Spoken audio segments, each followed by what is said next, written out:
Hi there, welcome to our weekly tax update. My name is Jamal Khan. I'm the head of tax at Churchill Tax Advisors. Today is the 9th of October 2019 and we will be talking about landlords, properties and trusts. This is the reason I've chosen this topic for today is because in the last couple of weeks and months I've had a lot of clients who have approached me to set up trusts or who are in the process of setting up trusts for their property portfolio. So it's a very, very important topic as people, as landlords, try to decide what to do with their property or how to pass it on to the next generation or how to protect the family assets. So there are a few things to consider from a tax perspective.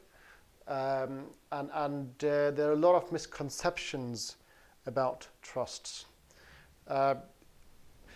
First thing to realize is that the trusts were previously a very good option for properties.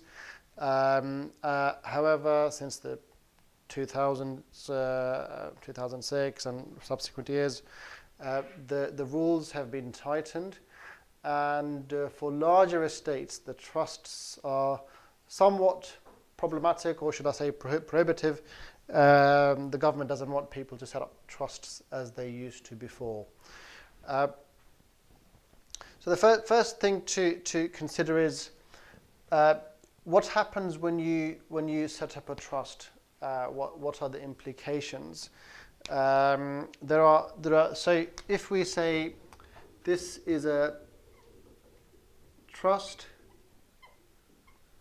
and we've got husband wife transferring properties into a trust, what are the implications? So the first implication that you need to be to think about is inheritance tax. Second one is capital gains tax. Now, inheritance tax applies if the value of the property is more than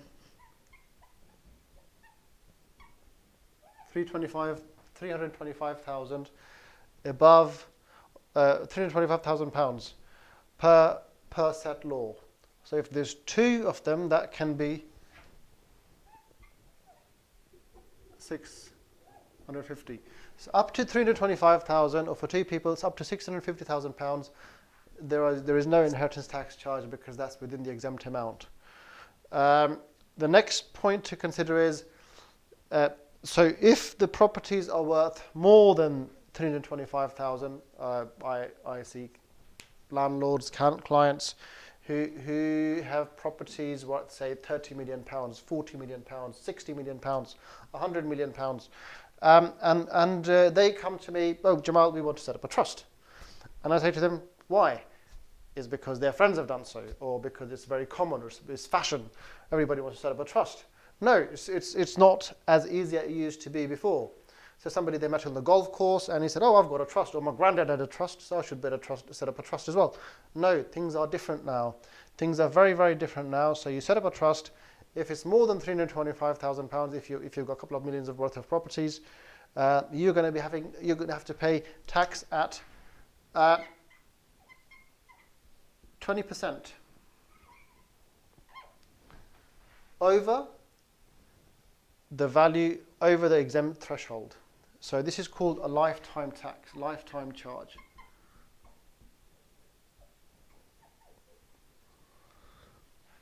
Very, very important. So if you've got properties worth £5 million, this could potentially cost you £1 million, roughly £1 million in tax. And the rest you pay the second half of the 20%, which is the total tax is 40% inheritance tax. You pay 20% now, 20% on death, if you die within a certain period. The next tax to consider is capital gains tax. So capital gains tax applies on transferring a property into a trust. However, this capital gains tax can be held over. It's called holdover relief.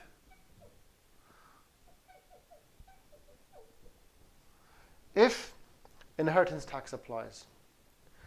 So there's a special relief that you need to claim, but once again, even if the property is within the threshold, the exempt threshold, so there's no inheritance tax to pay, you can still hold over a capital gain. So effectively, the holdover relief means that the trust takes over the base cost of the property. So this can be useful mechanism for transferring smaller estates, which I've just done for one of my clients.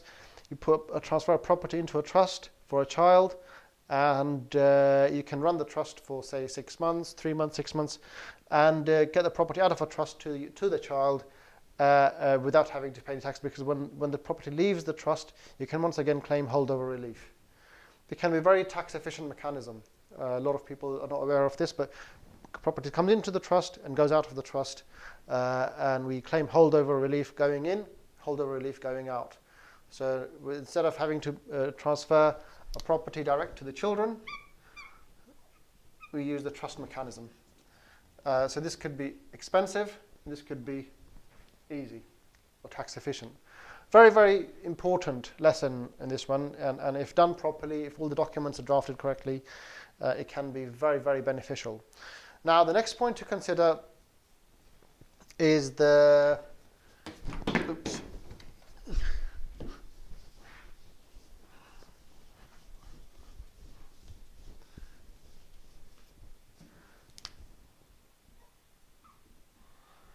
income tax. Once the trust is set up, what happens? So the trustee's responsibilities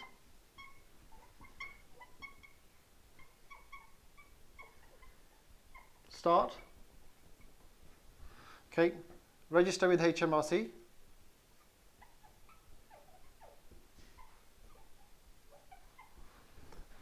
Now, for income tax purposes, trusts pay tax at 45%.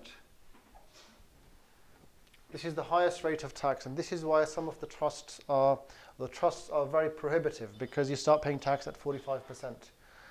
Now, the trusts pay tax at 45%. That's not paid once. You have to make payments on account. So, from cash flow perspective, this can be very, very expensive. And I'm having to close down a lot of trusts these days for clients, because the clients just cannot keep up with the 45% payments. Now, if this income is distributed to beneficiaries,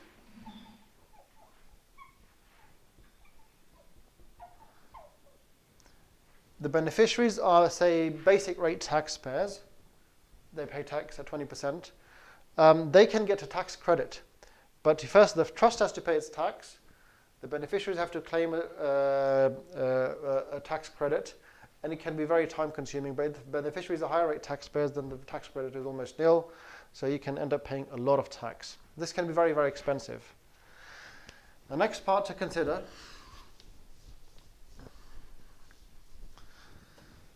is capital gains tax. Call it CGT, or capital gains tax. So the trusts pay tax in capital gains tax, same as individuals. They get an annual exemption of half of the annual exemption that individuals get. So trusts get an annual exemption of £66,000.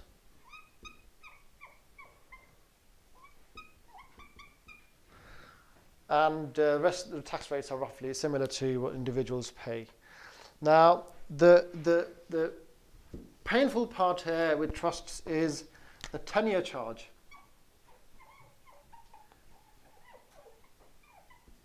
Every 10 years, the assets in the trust are valued, and you pay a charge up to 6%. Now, if you've put properties, what, say, £35 million, £20 million in the trust, this can cost you 6%. And for that reason alone, a lot of people are now starting to close down trusts. If you get properties out of the trust, you have to pay something called exit charge.